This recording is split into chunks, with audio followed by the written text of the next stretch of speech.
me ask you a question, Ted. Do you see anything wrong here?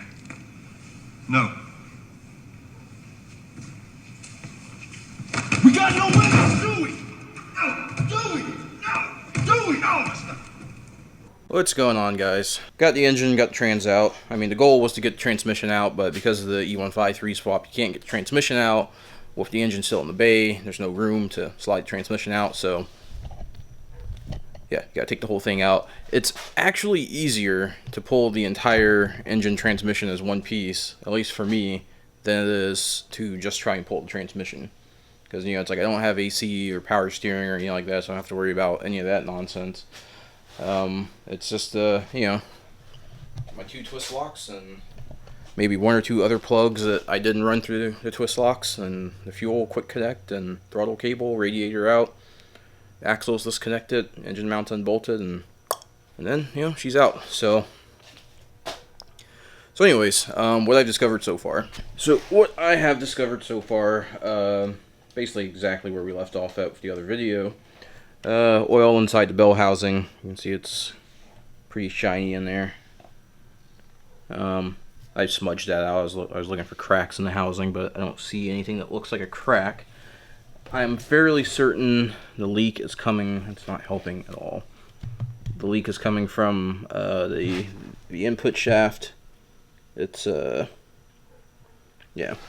So I mean, the inside of the throwout bearing was saturated in transmission fluid and everything, and just looking at the way it flung everything, definitely leaning towards input shaft seal. So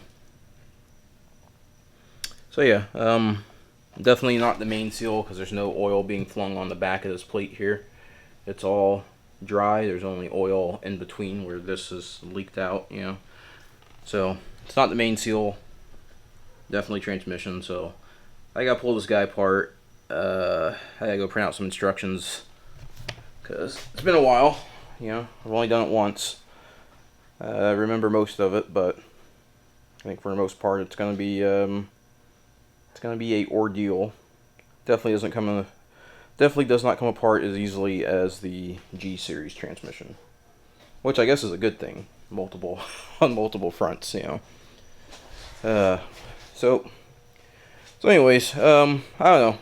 I'm not too dejected about this or anything. This, like I said, it came out pretty easy. It should go back in fairly easy. I mean, the first time I put it together, it went in really easy. I was actually really surprised for, you know, me never doing anything like this, doing a transmission swap like this.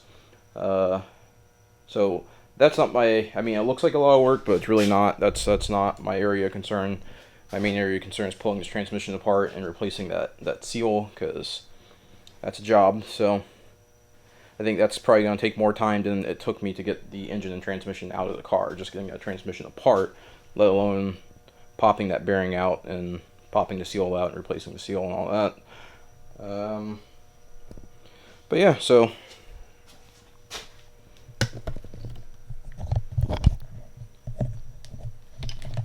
yeah, I'm gonna go print out the instructions for disassembly. I don't remember what I did with the other set. I probably honestly just threw it away, because I was like, I got the soft copy, so there's no need to keep a hard copy floating around. So I go print that out, and actually I think I have a copy printed out on the printer already. But anyways, yeah, I'm gonna get to that, pull it apart, and work on getting that seal replaced. Probably not going to film a lot of it, because like I said before, I just want to get it done. I want to try and make a run by February, or even before February if that's possible.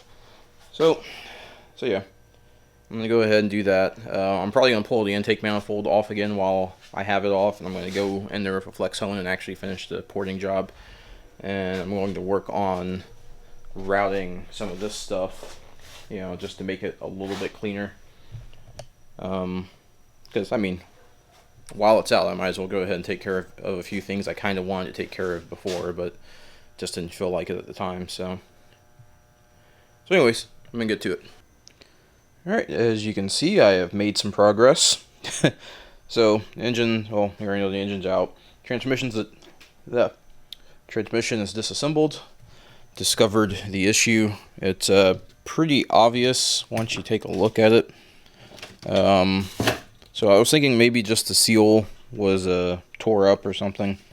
So that's where the seal is supposed to ride. You can actually see a little bit there where the seal was riding, but that shaft, that entire, this whole area from here down is supposed to be where the seal seals. And as you can see, it is pretty nasty and gunked up and corroded and pitted. So my first thought was, well, I can try sanding it, but I was like, that's never going to be round, that's never going to really work. Thought about taking it to a machine shop. If I take it to a machine shop, I'm going to have to break it down entirely, pull all the gears off, so that they can put it in a lathe, and then turn this down. But if they turn this down, I'd have to find a new seal that's smaller. It'd have to be the same outer diameter, smaller inner diameter. That would be a pain in the ass. So, hopped online, looked at the MR2 forums. Apparently this is a really common problem. Not just on this transmission, on other transmissions, but with the MR2 and Camry. It's a pretty common problem. For some reason that gets really nice and pitted and nasty and disgusting, and input shaft leaks. So there's a sleeve made by National Seal and a few other companies. Basically what it is it's a very thin wall sleeve. Battery's about to die. Thin wall sleeve that slides down over this and gets epoxied in place. And you don't have to source a new seal or anything like that. It's just a sleeve that slides down over. Amazon happened to have it. It will be delivered on Sunday. So that's a plus, you know. So should have it back together by Sunday, hopefully, or get on that. I don't know. So worst case scenario, that's what I was worried the problem was going to be. Turns out that obviously is what the problem is. But hopefully this repair kit works and I get this thing back up on the road. That's pretty much it. So I guess Saturday I'll work on some other stuff like porting the intake and getting some stuff, blah blah blah blah blah. Doesn't really matter. So anyways, that's the problem. The seal part number, by the way, is 99114. I'll put it in the description.